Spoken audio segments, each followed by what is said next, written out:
The Battle of the Ancre was the final large British attack of the Battle of the Somme in 1916.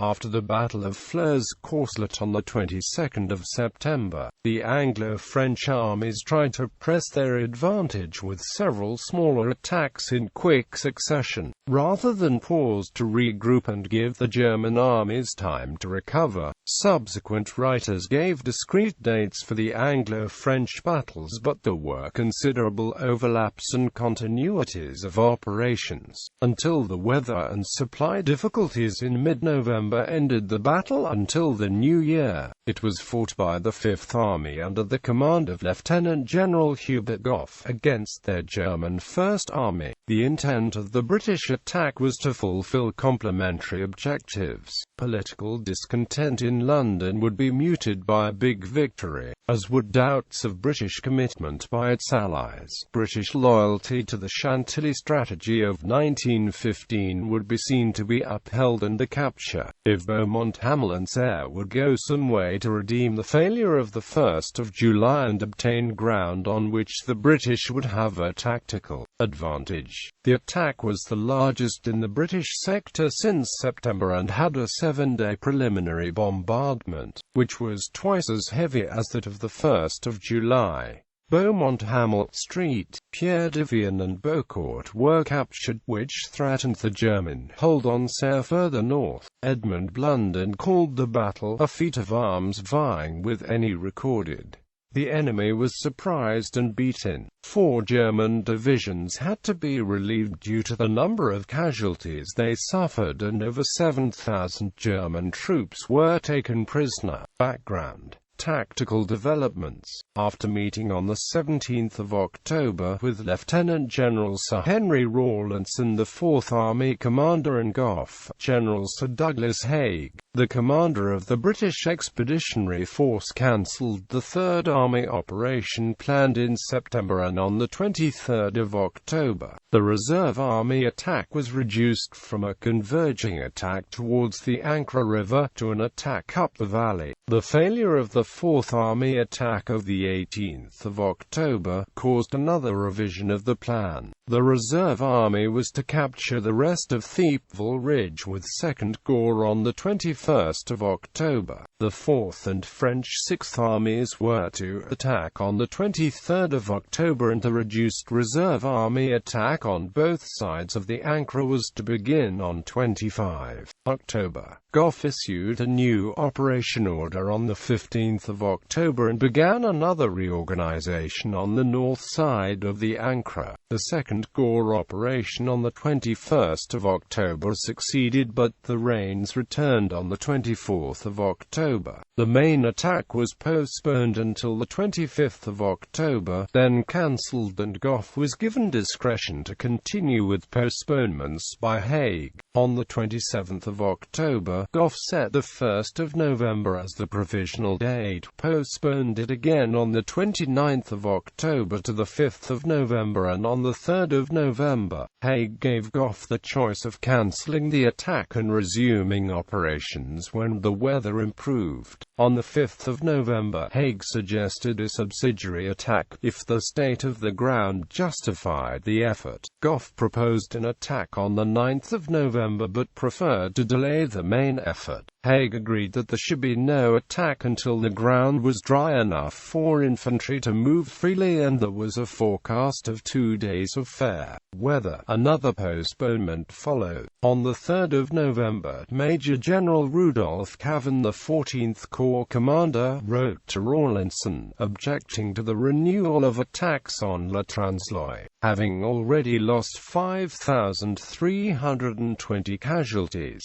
Rawlinson informed Haig that he was going to limit the next attack, which led to a conference at 4th Army headquarters on the 4th of November, attended by Haig and General Ferdinand Foch. Haig explained that the Fourth Army would be attacking at other points on the 5th of November, and Cavan agreed to make certain that the French left flank was protected. On the 6th of November, Rawlinson announced that the Fifth Army operation due in the Ancre Valley had been reduced and that the Fourth Army would conduct modified operations intended to stop the Germans moving troops from France. Apart from attacks near Salles-Isle, the French Sixth Army began to consolidate for the winter. After another discussion on the 8th of November at the Fifth Army headquarters by Lieutenant-General Hubert, Haig's chief of the General Staff, and Gough, a meeting between Gough and the Corps commanders decided that the attack should begin on the 13th of November if the weather stayed dry. Opinion among divisional and brigade commanders varied on the possibility of an attack and that it should go ahead or be cancelled rather than be postponed again. Patrols were sent out frequently to report on the state of the ground.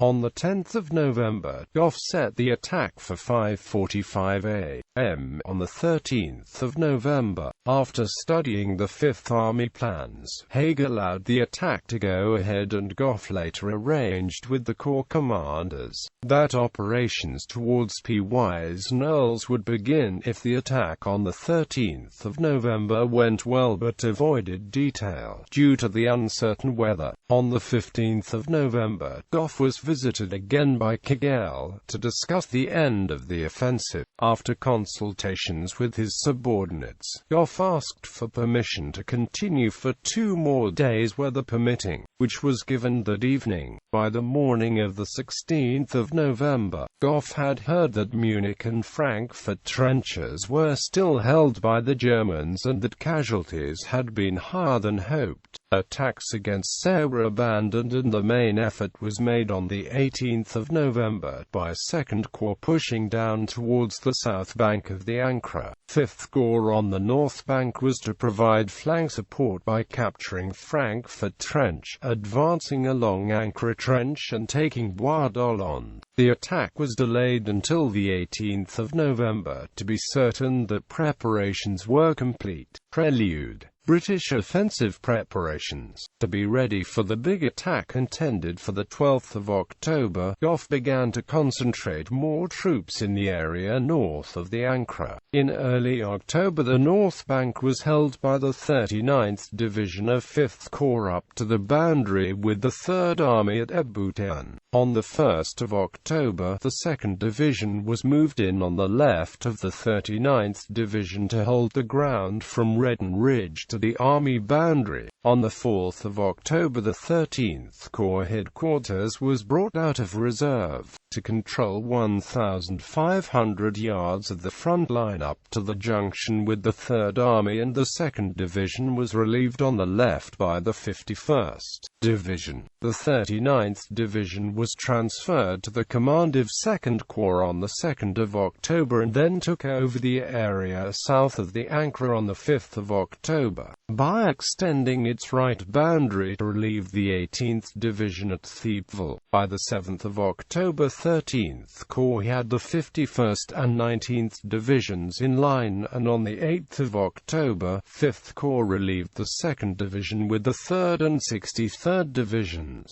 Gough issued instructions for the attack on the north bank from 4 to 12 October and arranged for the 1st and 3rd Cavalry Divisions to move close to the front line. The artillery of 5th Corps and 13th Corps steadily bombarded the German defences on the south bank, where 2nd Corps operations against Auf and Riegel, and conducted a simulated offensive with artillery bombardments, wire cutting and smoke screens. The British front line north of the Ancre had been moved forward across no man's land until the average width was less than 250 50 yards. It was intended to isolate the battlefield with artillery and bombard Pyes, Earls, Mirament and Pouilly and the main trenches leading to the battlefield. On the 2nd Corps front, artillery fire was to simulate an attack on the ground east of the old German 2nd line, as would 13th Corps artillery on the German approaches. To the northern flank, slow progress on the south bank by 2nd Corps, attempting to occupy Regina Trench, caused by a serious deterioration in the weather and determined defense by the Germans of the remainder of the positions on the ridge north of Courcelette and Thiepval, caused numerous postponements of the general attack on both sides of the Ancre. Haig's plans of late September were reduced to achieving as much as could be done in periods of better weather. Conditions on the battlefield by mid-October were so bad as to make mere existence a severe trial of body and spirit. On the 12th of November, Beaumont-Hamel was subjected to a gas bombardment similar to one on the 28th of October, when SK mortar bombs were fired into the village at midday, to wear out the German garrison's respirators, and then in the evening phosgene was fired by Lieven's projector to kill them. British plan of attack. Gough planned to attack on the 13th of November, with 5 divisions from 2nd and 5th Corps astride the Ancre River, which flowed between Thiepval and Beaumont-Hamel. Gough intended to reduce the head of the German salient between Thiepval and Set, the main effort coming from 5th Corps with the 63rd, 51st, 2nd and 3rd Divisions, against positions north of the Ancre, which had not been seriously attacked since the 1st of July. It was hoped that the intervening 19 weeks of trench warfare had substantially reduced German fighting power. 3 objective lines were set. The first running from Beaucourt Station up Beaumont-Hamel Valley, eastern outskirts of Beaumont-Hamel, Redon Ridge west of Serre, requiring an advance of 800 yards over 3 German trench lines and 4 trench lines in places. The second line was 600–1,000 yards further forward, running west of Beaucourt, east slope of Redon Ridge east of Serre west to the boundary of 5th and 13th Corps, which would be advanced towards Starwood.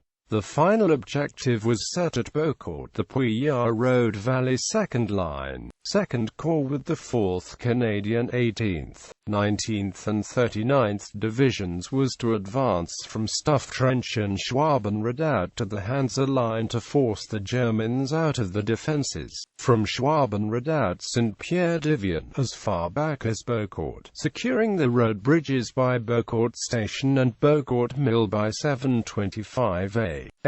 The 5th Corps bombardment was intended to create tactical surprise by the heavy artillery firing on the German front line 30 minutes before dawn each morning, for an hour of intense fire joined by the field artillery. It was hoped that the German garrisons would become accustomed to the routine and not react. When the opening bombardment for the attack began at 5:45 a.m., No Man's Land 50 yards back from the front trench was to be bombarded by 25% of the 18 PDRS, to cover the infantry as it advanced from the British line. After 6 minutes the bombardment would creep forward at 100 yards in 5 minutes, pausing on the reserve line of the German front trench system before moving on. The infantry had 56 minutes to reach the first objective and then move on after a pause of an hour. After 5 minutes of silence, a lifting bombardment beginning with intense fire would signal the infantry to begin their advance. The attack by the 63rd Division on Beaucourt was to begin 200 minutes after 0, preceded by a bombardment from all available artillery. A few tanks were available and the bombardment bombardment was twice the weight of the before the 1st of July. A machine gun barrage was to be laid on the German machine guns dug in along the ridge behind Beaumont-Hamel. Air reconnaissance reports late in the afternoon of the 17th of November indicated that the Germans had abandoned Pouillard Trench and the Grandcourt line south of the river. Gough ordered both corps commanders to send patrols and occupy the trenches if possible. New orders were issued, extending the objectives for the attack planned for the 18th of November. The new plan for the 18th of November allowed 2nd Corps a halt of 90 minutes on the first objective. Then the 19th Division would attack Grandcourt and Bailescourt Farm. The 4th Canadian and 18th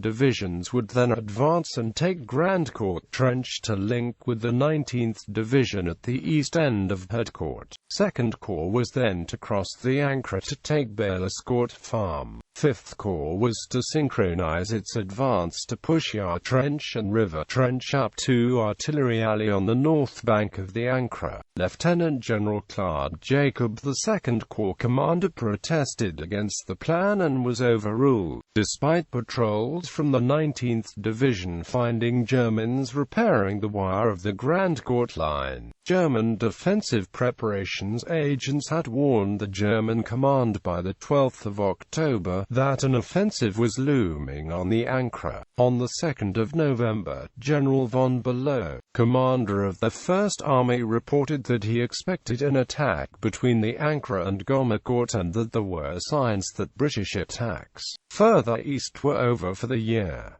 On the 21st of October, Crown Prince Ruprecht, the Army Group commander, favoured withdrawal from Saint-Pierre-de-Vienne and Beaumont-Hamel, but the 1st Army commander took a more tactical view, pointing out that withdrawal would forfeit observation from the high ground and that no positions behind the line were better placed. The 12th Division was brought in between the 38th Division at Beaucourt and the 52nd Division at Serre on the 22nd of October. The French attack at Verdun on the 24th of October dislocated reliefs on the Somme, but British pressure forced the replacement of the 7 divisions from La Transloy to the Ancre from the 24th of October. The 10th of November, then the relief of one of the replacement divisions. After the German recapture of La Maisette on the 29th of October, counter-attacks against the French at Sailly-Saint-Isle and elsewhere were cancelled. Yet there were no reinforcements for the 12th Division in the Ancre sector. A fresh regiment of the 12th Division took over at Beaumont-Hamel from 26-27 October despite being under strength, its companies only having 80 to 90 men. By the 10th of November it had suffered another 175 casualties. Constant shelling and wet weather exhausted the German troops and cut off the flow of supplies until the 11th of November, when the British shellfire eased. On the 6th of November, Below and Losberg, the 1st Army Chief of Staff, concluded that the Ancre's air salient was too dangerous to hold, due to artillery fire from the flank and rear, and Below contemplated a withdrawal to Les Beaulieu's. The rain stopped on the night of 11/12 November and a full moon illuminated the landscape. Towards dawn a mist developed which reduced visibility to nil.